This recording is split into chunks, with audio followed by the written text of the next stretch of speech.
Tubir Intim adalah program bincang-bincang mengenai berbagai peristiwa sosial, hukum, dan politik di Indonesia. Jangan lupa like dan subscribe channel kami di YouTube @ngertihukum.id. Jangan lupa sebarkan dan kunjungi terus kami di berbagai media sosial kami di @ngertihukum.id.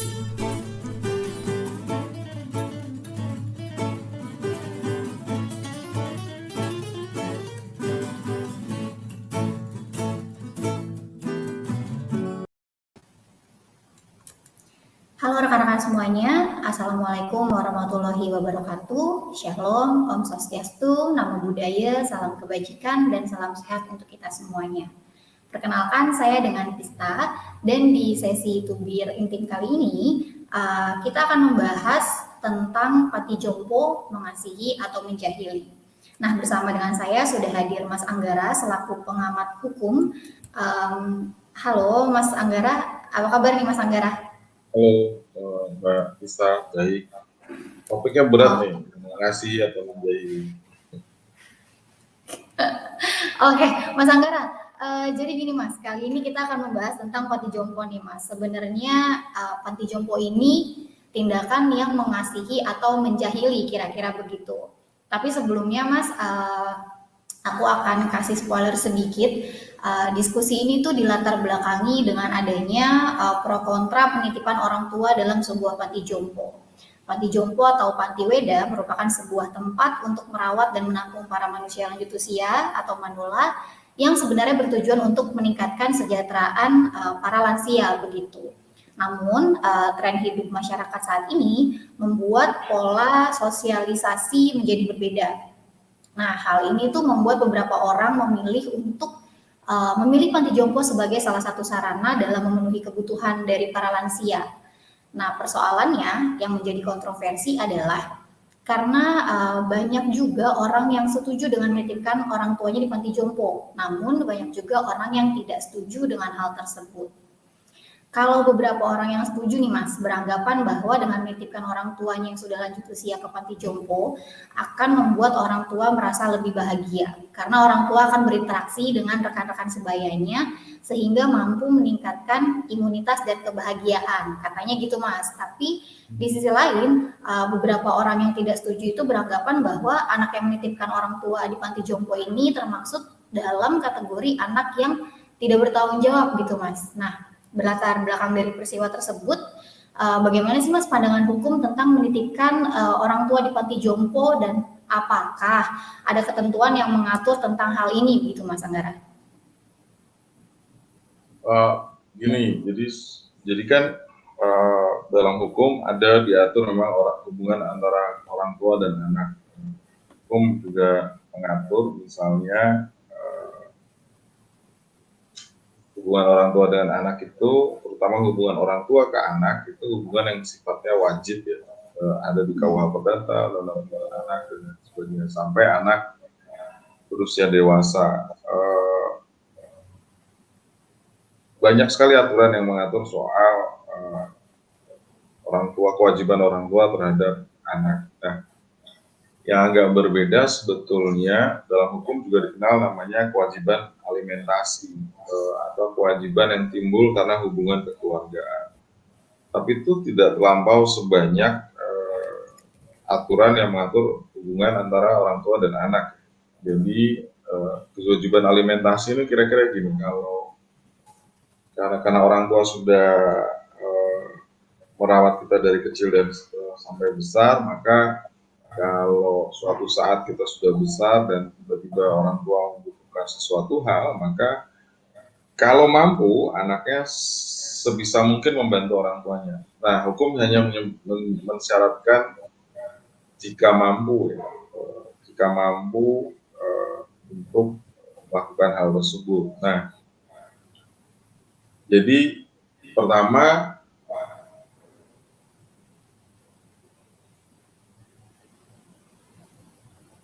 memang ada itu pun dengan embel-embel kalau mampu. Jadi ada prasyarat tambahan jika mampu dan jika mampu. Nah, konteksnya dengan panti jompo kan sebetulnya bergantung ya kalau menurut saya Mbak Saya. Jadi bergantung sama apakah itu keinginan si orang tua misalnya. kalau keinginan si orang tua yang mau di panti jompo ada yang salah dengan itu ya. Jadi, karena mungkin proses sosialisasi orang kan berbeda-beda ya. Iya. Dan, apalagi di masa sekarang di mana khususnya untuk kota-kota besar yang tinggal bukan yang tinggal ya, tapi yang mungkin bisa mengerti gitu ya pengalaman orang-orang tua yang sudah lansia itu kan mestinya juga sesama lansia gitu. Tapi kembali lagi buat saya sih sebetulnya sepanjang itu atas permintaan dari orang tua mestinya memang tidak ada masalah. Memang persoalannya kan masyarakat kita yang memandang itu seolah-olah kalau menitipkan orang tua ke panti jompo maka dianggap orang anak yang tidak tahu adat lah kira-kira. Tapi kalau itu keinginan orang tuanya sendiri kan nggak bisa juga ditolak. Untuk dia mau tinggal di panti jompo karena dia merasa mungkin hidupnya lebih jadi berwarna, bahagia, lively dan segala macam. Ya, itu tentu keinginan orang tua itu sendiri. Jadi menurut saya sih bergantung sama keinginan ya. Jadi kalau tiba-tiba menempatkan ya itu memang rasa-rasanya tidak cukup elok ya. Tapi kalau memang berdasarkan keinginan orang tua mau pergi ke panti jompo, tentu dengan segala macam pertimbangan, ya silahkan saja untuk pergi ke panti jompo dan tidak ada masalah sama itu. Dan definisi mampu dari alimentasi ini bergantung dari orang masing-masing gitu ya Mas Anggara ya? Ya alimentasi itu sebetulnya letaknya bukan ada urusan dengan panti jomponya sebetulnya, tapi lebih ke kewajiban hukum terhadap orang-orang yang memang terikat dengan hubungan kekeluargaan. Jadi kalau ada orang yang lagi susah, memang keluargalah yang dia harus membantu paling dekat. Itu yang disebut dengan kewajiban alimentasi. Tapi sebetulnya tidak ada hubungan langsung dengan panti jompo ya. Nah, itu kan ibaratnya kalau menurut saya gini, jadi ketika misalnya kita sudah cukup usia dan kemudian memisahkan dari rumah utama, kan ada 2 rumah tangga yang terbentuk ya. Nah, ketika orang tua mungkin kesulitan, mungkin sedang sakit sehingga kesulitan untuk membersihkan rumah, maka ya anak punya kewajiban untuk membersihkan rumah orang tuanya. Nah, itu kewajiban alimentasi dalam hal yang sederhana ya. Tapi dalam konteks panti jompo, ya menurut saya lebih ke sebenarnya itu keinginan siapa. Kalau itu keinginan orang tuanya, ya saya rasa nggak ada masalah dengan itu. Oke. Kalau misalnya nih Mas, kan tadi Mas Anggara bilang kalau seandainya itu permintaan orang tua ya silahkan gitu. Namun kalau misalnya itu kemauan anak dan tanpa seizin orang tua kan sebaiknya jangan. Nah kalau perkaranya kayak gitu nih Mas Anggara, bisa nggak sih Mas anaknya tuh nanti kena hukuman kah atau kena sanksi atau apa gitu misalnya atau orang tuanya tidak diterima dan dikembalikan ke rumah lagi atau bagaimana Mas Anggara? Nah,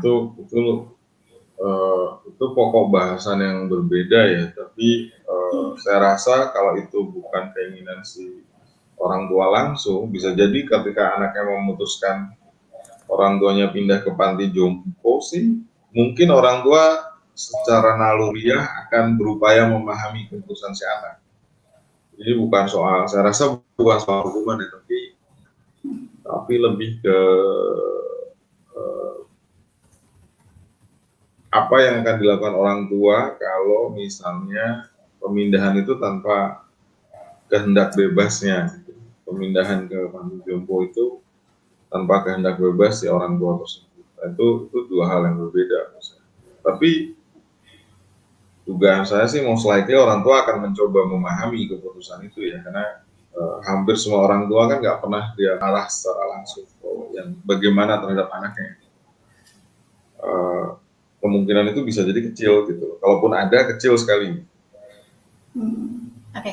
Kalau Mas Anggara sendiri nih Mas, nanti kalau sudah manula gitu, Mas Anggara lebih suka di panti jompo atau sama anak-anak nih Mas kira-kira? Saya senang sendiri aja. Enggak juga sama anak-anak kali ya. Tapi Oh iya. ya kita hidup sendiri aja kan, sepanjang tidak memerlukan bantuan dan asistensi orang lain dan bisa dilakukan sendiri ya kita lakukan sendiri. Saya rasa itu yang paling baik ya, nggak merepotkan semua orang. Oke. Nah, Mas Anggara, kalau yang saya lihat itu sebenarnya kan kalau sekarang gitu ya Mas, panti jompo tuh bukan tempat yang menyeramkan gitu. Dan sudah banyak juga panti jompo tuh yang punya fasilitas yang sangat baik. Karena kan ada beberapa panti jompo yang memang dibangun dengan keuangan yang berlebih gitu ya Mas Anggara. Tapi Mas, sebenarnya nih panti jompo ini, pembangunan panti jompo tuh apakah ada campur tangan negara yang harus wajib untuk membantu panti jompo atau panti jompo ini hanya dibangun secara sukarela gitu sih Mas? Regulasinya memang harus dilihat lagi ya, tapi menurut saya pasti ada yang difasilitasi oleh negara atau pemerintah. Ada juga yang dibangun secara swadaya oleh masyarakat. Cuma saya kurang tahu apakah, kan ada banyak ya panti-panti jompo yang dibangun secara swadaya oleh masyarakat ya, oleh komunitas agama mungkin, komunitas tertentu lah kira-kira. Tapi apapun itu, mau itu difasilitasi oleh pemerintah ataupun difasilitasi oleh masyarakat, tentu well-being itu kesejahteraan dari para orang-orang yang lanjut usia ini harus tetap diperhatikan, yaitu makannya, proses sosialisasinya, dan juga feeding ke soal pengetahuan ya, informasi dan pengetahuan itu harus tetap diperhatikan. Jangan sampai panti jompo tuh malah membuat lansia atau orang masyarakat lansia itu tidak bisa produktif. Tentu produktivitasnya pasti berbeda dengan orang yang benar-benar masih produktif, tapi produktif yang disesuaikan dengan usia. Jangan sampai panti jompo malah membatasi produktivitas, membatasi sosialisasi, dan membatasi masyarakat lansia untuk berkontribusi terhadap pembangunan bangsa dan negara. Itu sih. Oke, berarti kalau bisa disimpulkan Mas Anggara, jadi sebenarnya mau menitipkan orang tua di panti jompo atau tidak menitipkan orang tua di panti jompo itu yang harus lebih diperhatikan sebenarnya soal kenyamanan, sosialisasi, dan keamanan lansia itu sendiri gitu ya Mas ya. Jadi Nah, dan di samping orang tua itu sendiri ya, keinginan orang tuanya bagaimana gitu.